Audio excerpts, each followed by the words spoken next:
We start by making sure the model is clean and dry.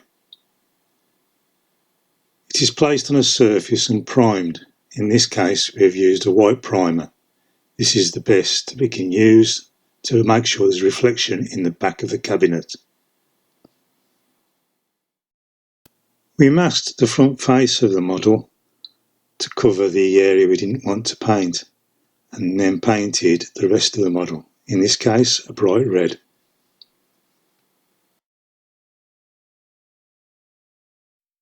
Take a small transparent window and remove from the supports. File the edges to get rid of the marks left by the supports and produce a chamfer along the edge.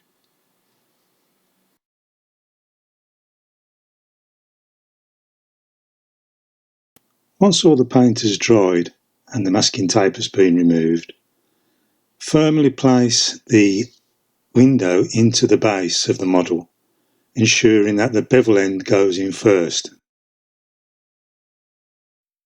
When the window has been pushed in all the way, there is a little lip all around the edge. This is where the decal will form a lip to make it look like a frame all around the edge of the window.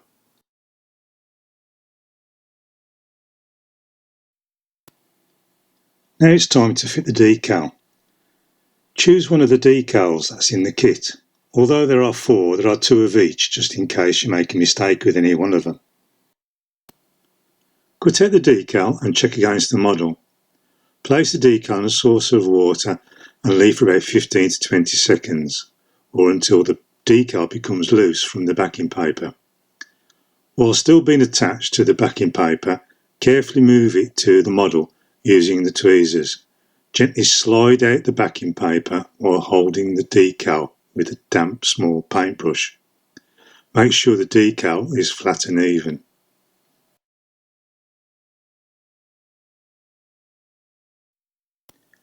Touch up any edges or parts that are required and allow the paint to completely dry. Insert the LED into the hole in the base. The model has been designed to allow the LED to go up only a small amount.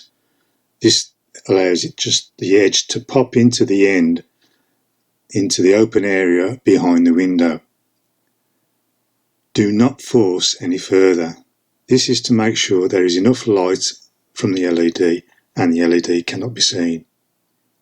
Make a temporary connection to the 12-volt supply, white being positive and black being negative of your DC supply. Check that there is enough illumination, but not too much that it bleaches the image on the decal. You can adjust the brightness of the LED by adding a resistor to one of the cables feeding the LED. Anything between 220 ohm to 47 kilo ohm will do, depending on the voltage that you're supplying it. Or you can change the voltage you supply it at. Anything from 6 volts up to 9 volts would dim the light.